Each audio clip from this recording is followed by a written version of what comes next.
ये कहानी सुनने के बाद आपका मन पूरी तरह से शांत हो जाएगा और आपकी जिंदगी से तनाव खत्म होकर आपका नजरिया सकारात्मक हो जाएगा। तो चलिए आज की कहानी की शुरुआत करते हैं। एक बार एक व्यक्ति बौद्ध भिक्षुक के पास जाता है और कहता है, मैं अपने नगर का एक व्यापारी हूं। मेरा पूरा दिन अपने व्यापार के कामकाज में ही गुजर जाता है, जिसकी वजह से मुझे ज्यादा खाली समय नहीं मिलता। ज्यादा खाली समय ना मिलने और हर समय व्यस्त रहने की वजह से मैं तनाव महसूस करने लगा हूं। पिछले कई महीनों से मैं अपना कोई भी काम ठीक से नहीं कर पा रहा हूं। अब तो किसी भी काम में मेरा मन भी नहीं लगता। मुझे काम को टालने की आदत लग चुकी है। मैं बहुत ही आलसी और चिड़चिड़ा सा हो गया हूं। अपने इन सारी आदतों की वजह से ही मैं आजकल बहुत ही आसान और व्याकुल रहने लगा हूं। कृपया आप मुझे कोई ऐसा तरीका बताएं जिससे पूरे दिन मैं अपने मन को भटकने से रोक सकूं और पहले की तरह अपने व्यापार में मन लगा सकूं। बौद्ध भिक्षु ने व्यक्ति की सारी बातें पूरे ध्यान से सुनी और फिर कहा, तुम्हारी समस्या तुम्हारा काम में व्यस्त रहना नहीं, बल्कि अपने काम को बोझ समझना है। और कोई भी इंसान काम को बोझ केवल तभी समझता है जब वह वर्तमान में चल रहे काम पर ध्यान ना देकर सिर्फ अपने काम के भविष्य के बारे में सोचता रहता है और अपने मन में उसकी योजनाएं बनाता रहता है कि मैं भविष्य में इस काम को ऐसे करूंगा, इसे इतना बड़ा बना दूंगा। और जब इंसान सिर्फ किसी काम के बारे में सोचता रहता है लेकिन उसे पूरा करने के लिए कोई ठोस कदम नहीं उठाता, तो फिर वह उस काम को लेकर तनाव से गिर जाता है और फिर उसे वह काम बोझ लगने लगता है। यह सुन व्यक्ति ने कहा, हम हाथ मन, आपने तो मेरे मन की बात कह दी। मैं भी पिछले कई महीनों से रोज अपने काम पर ध्यान देने की बजाय अपने व्यापार की भविष्य के बारे में सोचता रहता हूं कि कहीं भविष्य में मेरा व्यापार कम ना हो जाए, कहीं कोई दूसरा व्यापारी मेरे व्यापार के इलाकों में कब्जा ना कर ले। और ऐसी कई तरह के नकारात्मक बातें मेरे मन में चलती रहती हैं, जिससे मैं अपने आज के व्यापार पर ध्यान नहीं दे पा रहा हूं। यह सुन बौद्ध भिक्षु ने कहा, हम अपने विचारों में समस्याओं को जितना बड़ा बना लेते हैं, असल जिंदगी में समस्याएं उतनी बड़ी नहीं होती। तुम्हें केवल अपने आज पर ध्यान देने की जरूरत है, बाकी सब अपने आप ही ठीक हो जाएगा। व्यक्ति ने कहा, महात्मा, मैं यही तो नहीं कर पा रहा। मैं अपने आज के कामों पर ही तो ध्यान नहीं दे पा रहा। मैंने बहुत कोशिश की, लेकिन मैं हर बार भटक जाता हूं। मैं अतीत में की हुई गलतियों पर पश्चाताप करने लगता हूं, भविष्य की योजनाएं बनाने लगता हूं और फिर मेरा मन अशांत हो जाता है। आप मुझे कोई ऐसे तरीके बताएं जिससे मैं आज पर ध्यान केंद्रित कर सकूं, लेकिन मैं लंबे समय तक ध्यान योग इत्यादि नहीं कर सकता और ना ही कोई बड़ी साधना कर सकता। इसीलिए आप मुझे कोई आसान तरीका ही बताएं। बौद्ध भिक्षु ने कहा, ठीक है, आज मैं तुम्हें 10 ऐसे छोटे छोटे तरीके बताने जा रहा हूं जिन्हें तुम अपने रोज के कामों के साथ भी कर सकते हो। ये तरीके सुनने में तो बहुत छोटे लगते हैं, लेकिन अगर तुमने पूरी दृढ़ता के साथ इनका पालन किया तो सिर्फ कुछ दिनों में ही तुम्हें इनके सकारात्मक परिणाम दिखने शुरू हो जाएंगे और तुम अपने वर्तमान के कामों को ज्यादा ध्यानपूर्वक कर पाओगे। व्यक्ति ने कहा, जी महात्मा, आप मुझे वह 10 तरीके बताए, मैं जरूर उनका पालन करूंगा। बौद्ध भिक्षु ने कहना शुरू किया, पहला तरीका है ध्यानपूर्वक भोजन करो। ज्यादातर लोग भोजन करते समय भोजन करने पर ध्यान नहीं देते, बल्कि उनका ध्यान तो किसी से बातें करने, किसी पुराने विचार में खोए रहने या फिर कुछ देखने में होता है, जिससे उनका मन भोजन करने के दौरान भी आसान रहता है।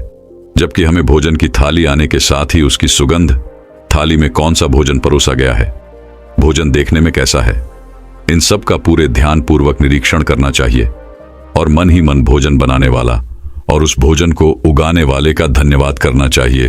हर एक निवाले के साथ भोजन के स्वाद का आनंद रहना चाहिए, न कि सिर्फ पहले निवाले का।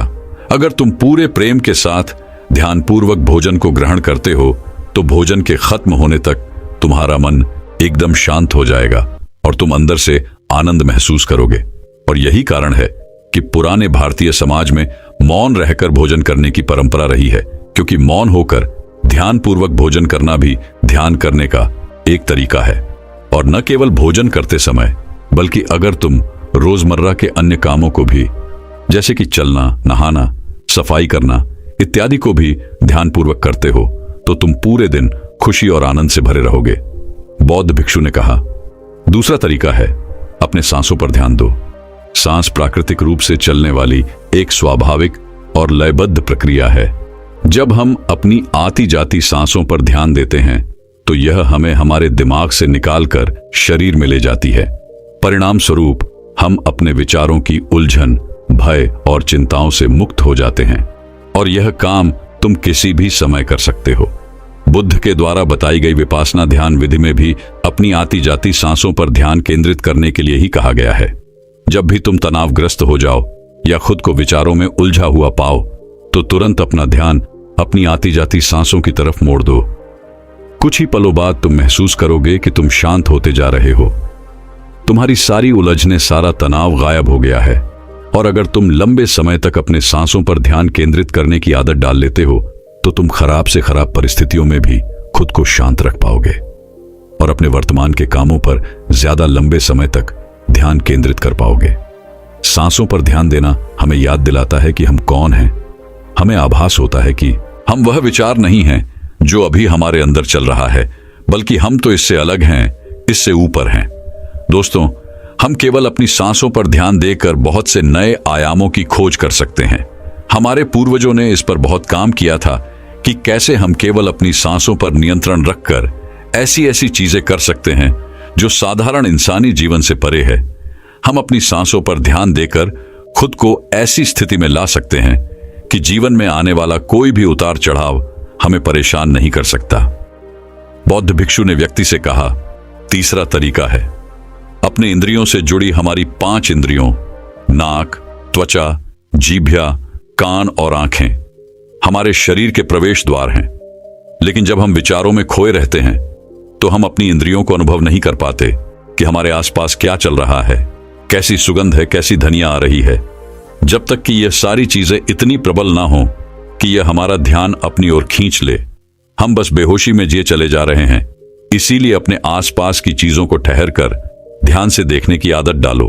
जैसे अपने शरीर से टकराती ठंडी हवा को महसूस करो, बगीचे में खिले रंग बिरंगे फूलों पर ध्यान दो, उनकी खूबसूरती को निहारो, पक्षियों की आवाजों पर ध्यान दो, उगते और डूबते सूरज को कुछ देर ठहर कर देखो।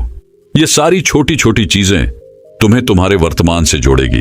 अगर तुम अपने जीवन में शांति और आनंद का अनुभव करना चाहते हो तो तुम्हें अपने आसपास की चीजों पर ध्यान देना होगा। तुम्हें कुछ पल ठहर कर उन्हें प्रेम पूर्वक देखना और महसूस करना होगा। बौद्धिक कक्षियों ने कहा, चौथा तरीका है अपने मन में उठने वाली नकारात्मक भावनाओं का निरीक्षण करो। परेशान, निराशा या क्रोधित होना हम इंसानों में आम बात है, लेकिन हमें चाहिए कि हम ऐसी भावनाओं के बहाव में ना आए। वही बल्कि जब भी हमारे अंदर किसी भी प्रकार की नकारात्मक भावना उठी तब हमें इन भावनाओं पर ध्यान देना चाहिए। जैसे कि जब तुम्हें गुस्सा आए या कुछ गलत करने का मन करे तो कुछ देर ठहर कर देखो कि उस समय तुम्हारे अंदर कैसे विचार उठ रहे हैं। कुछ देर में तुम महसूस करोगे कि तुम वह विचार नहीं हो, तुम उनसे अलग हो। तुम उन्हें देखते रहो और कुछ ही देर में वह सारे नकारात्मक विचार गायब हो जाएंगे। और अगर तुम हर बार ऐसा ही करते हो तो तुम तुम्हारी भावनाओं पर नियंत्रण करना सीख जाओगे। भिक्षु ने कहा, पांचवा तरीका, अपने मन में उठने वाले हर विचार पर भरोसा मत करो। हमारा मन हर समय अनुमान और धारणाएं बनाता रहता है जो कि सच नहीं होती। जैसे कि जब भी हम किसी व्यक्ति से मिलते हैं या किसी नई चीज को देखते हैं तो तुरंत हमारा मन उसके बारे में अपनी पूर्व धारणाएं बनाने लगता है और फिर उस चीज या इंसान को या तो अच्छा या बुरा बनाकर हमारे सामने पेश करेगा और फिर हम अपने विचारों को सच मानकर उस इंसान या चीज को वैसा ही समझने लगते हैं। और कुछ लोग तो अपनी ही धारणाओं को सच मान लेते हैं और उसी पर अड़े रहते हैं, जबकि हमें खुद को किसी भी प्रकार की पूर्ण धारणा से स्वतंत्र रखने का प्रयास करना चाहिए और पूरी जागरूकता के साथ जो चीज असल में जैसी है उसे वैसे ही देखने का प्रयास करना चाहिए, न कि उसमें अपनी तरफ से अच्छा या बुराई की चादर ढक देनी चाहिए। अगर तुम वर्तमान में रहते हुए पूरे साक्षी भाव के साथ बिना किसी पूर्व धारणा के किसी भी चीज को देखते या सुनते हो तो यह तुम्हें शांत और तनाव मुक्त रखेगा। भिक्षु ने कहा, छठा तरीका, रोज कुछ देर तक ध्यान का अभ्यास करो।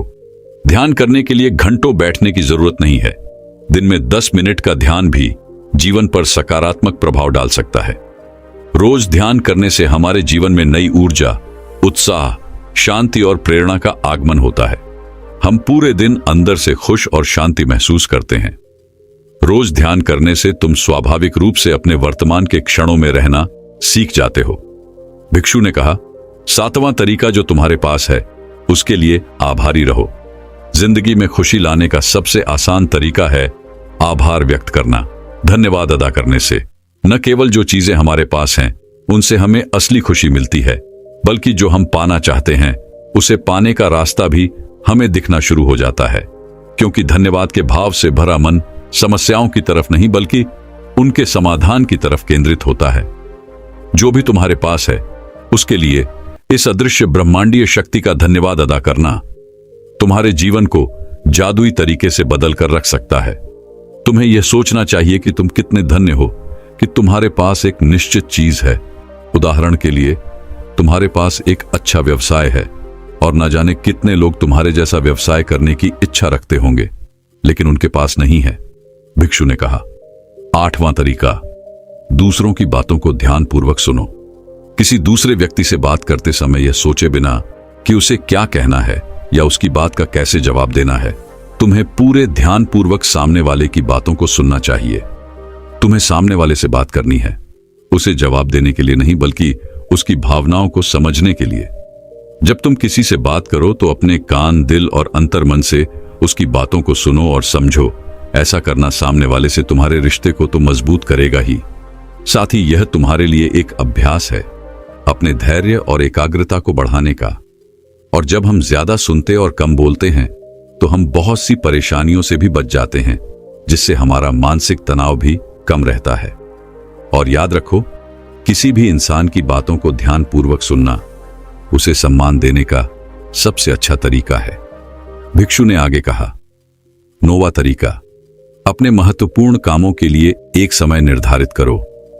तुम्हें अपने दिन के कुछ समय को महत्वपूर्ण कामों के लिए निश्चित रखना चाहिए, जैसे काम का समय, नहाने का समय, सफाई का समय, खाने का समय।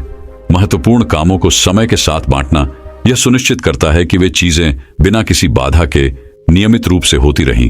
दिन के सही समय पर सही काम को करना हमारे जीवन में अनुशासन लाता है और अनुशासन से जीवन में शांति और खुशी आती है।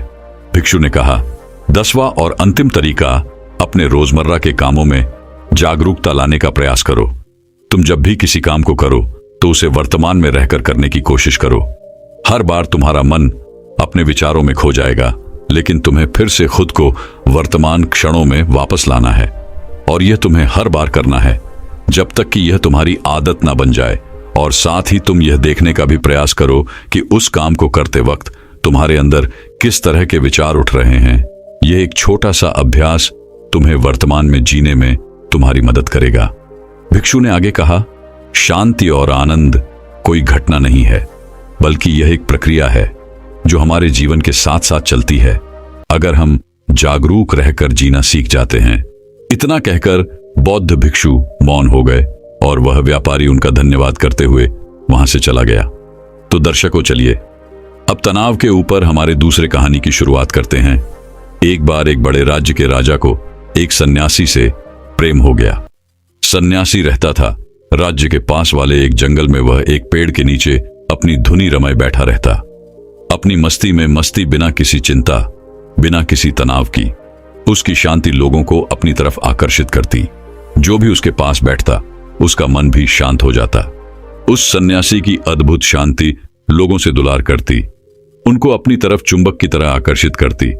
आसपास के गांव के लोग जब भी अपनी कोई समस्या लेकर उस सन्यासी के पास आते ही तो वह झट से उन्हें उनकी समस्या का समाधान सुझाव देता। उस सन्यासी की प्रसिद्धि दूर गांवों तक फैल चुकी थी। धीरे धीरे यह बात राज्य के राजा तक पहुंची तो एक दिन राजा भी अपने मंत्री के साथ उस सन्यासी से मिलने पहुंचा। सन्यासी की शब्दों की मिठास और अद्भुत शांति ने राजा को भी अपनी तरफ आकर्षित कर लिया। अब तो राजा रोज शाम को राजकाज के कामों से थोड़ा वक्त निकालकर सन्यासी से मिलने आने लगा। धीरे धीरे राजा का सन्यासी के प्रति प्रेम इतना प्रगाढ़ हो गया कि अब तो वह सन्यासी से एक पल के लिए भी दूर नहीं रहना चाहता था।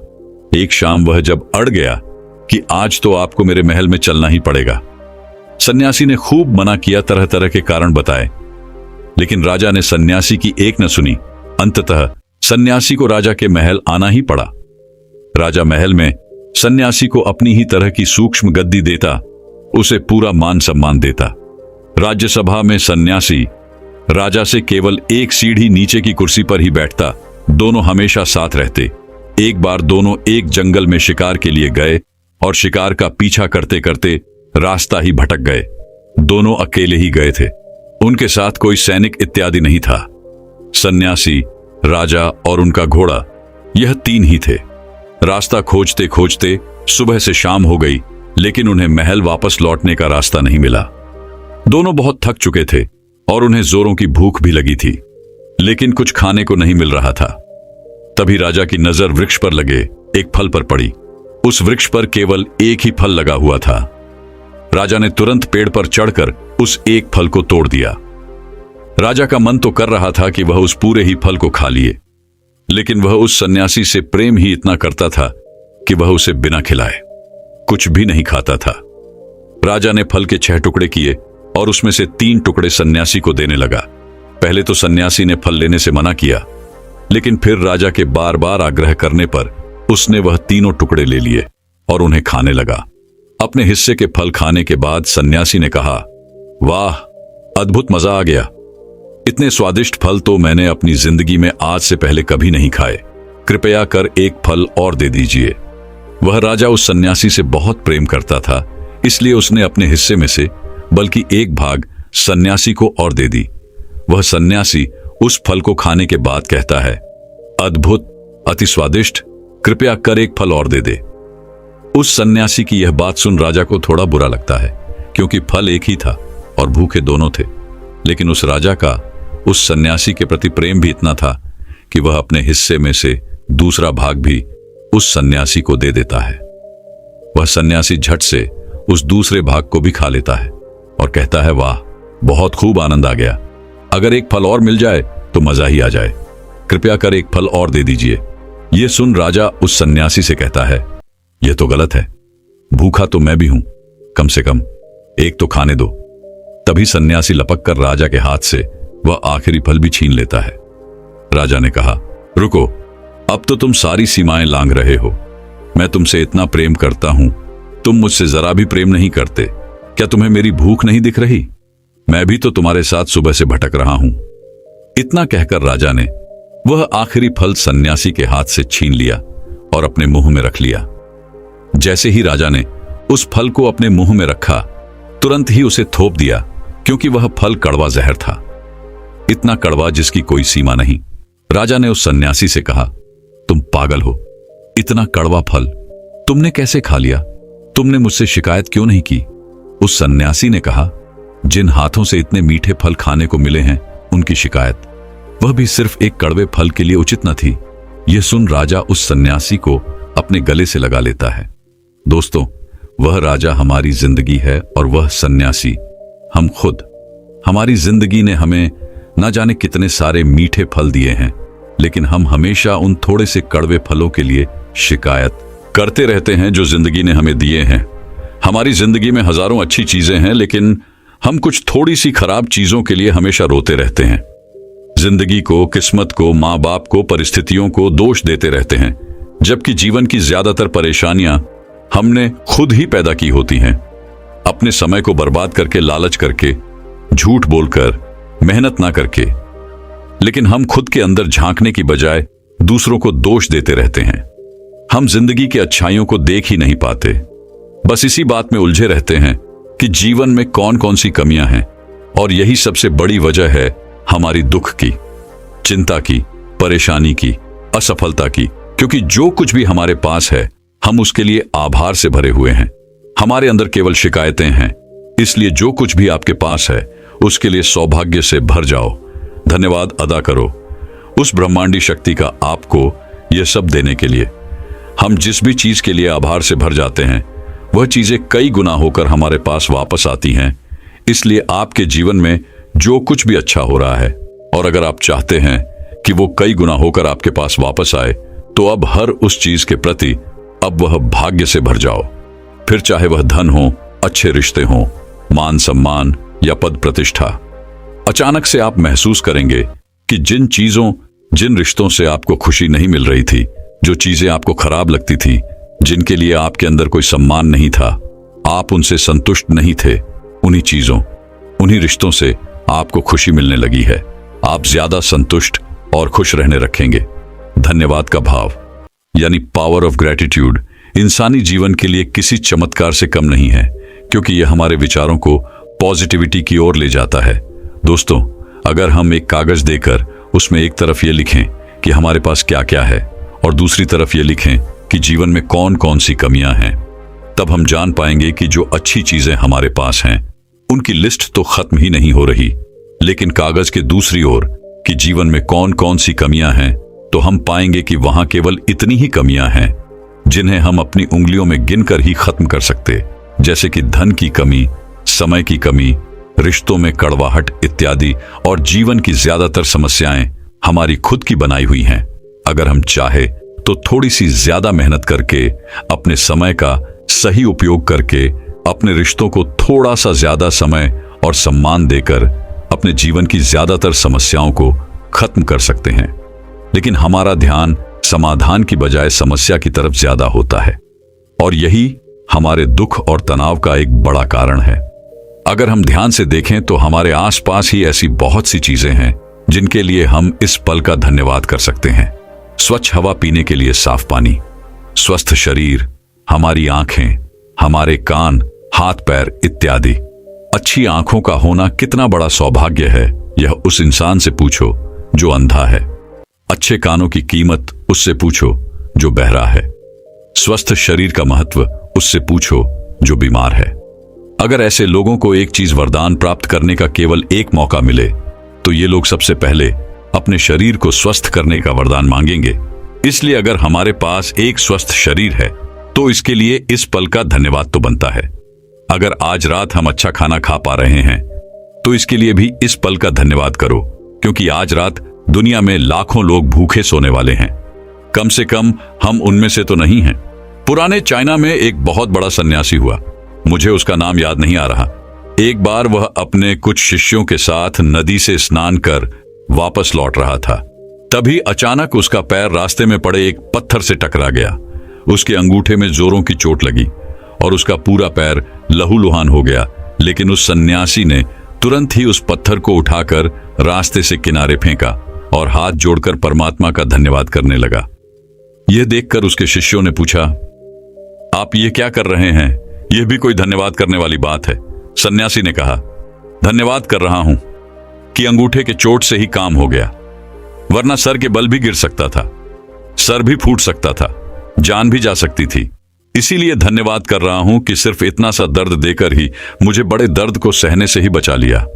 अगर ऐसे इंसान को कोई कष्ट भी होता है तभी वह आभार प्रकट करता है कि चलो इतने कष्ट से ही काम चल गया, वरना ज्यादा भी सहना पड़ सकता था।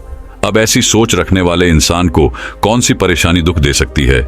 इसलिए कहा जाता है कि धन्यवाद बड़े से बड़े दुख को सहने की क्षमता देता है। इसलिए सौभाग्य से भरो उन सारी सकारात्मक चीजों के लिए जो आपके पास है। यही तनाव और चिंता से मुक्ति का सूत्र है। तो दर्शकों, चलिए अब तनाव के ऊपर हमारे तीसरे कहानी की शुरुआत करते हैं। एक राज्य के राजा की यह आदत थी कि वह अक्सर भेष बदलकर अपने राज्य में घूमा करता था, ताकि वह अपने प्रजा की असली जरूरतों के बारे में जान सके और राज्य में चल रहे गलत कामों, वह सुरक्षा की स्थिति की जानकारी हासिल कर सके। ऐसे ही एक दिन अपने मंत्री के साथ भेष बदलकर घूमते हुए राजा अपने राज्य की अंतिम छोर तक पहुंच जाता है। वहां पहुंचकर राजा एक बहुत ही चौंका देने वाली घटना देखता है। वह देखता है कि एक इंसान सड़क के बीचों बीच लेटा हुआ है, लेकिन कोई भी उसकी मदद नहीं कर रहा। लोग उसके आसपास से निकल तो रहे हैं, लेकिन कोई भी उस पर ध्यान नहीं दे रहा है। यह देखकर राजा खुद ही उस पड़े हुए व्यक्ति की मदद करने जाता है। राजा जैसे ही उस व्यक्ति के पास पहुंचकर उसको उठाने की कोशिश करता है, उसे पता चलता है कि व्यक्ति तो पहले से ही मरा हुआ है।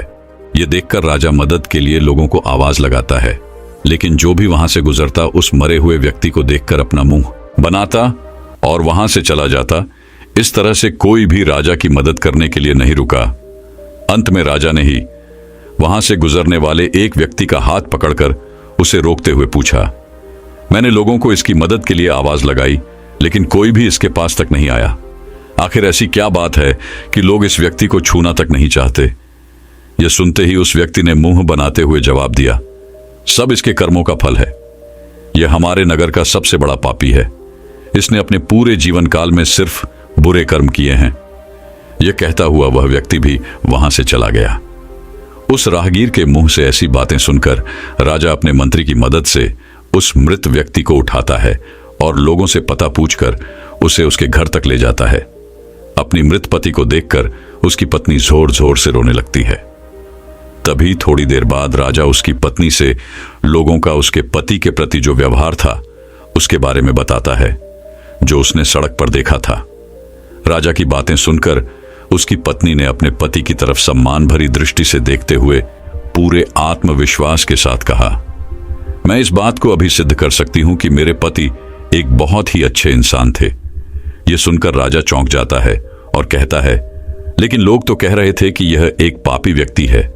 यहां तक कि लोग इससे इतनी नफरत करते थे कि वो इसके मृत शरीर को छूने तक को भी तैयार नहीं है। यह सुन उसकी पत्नी ने राजा से कहा, आप सही कह रहे हैं और मुझे भी लोगों से यही उम्मीद है, क्योंकि लोगों ने तो हमेशा ही मेरे पति को गलत जगहों पर जाते हुए देखा है।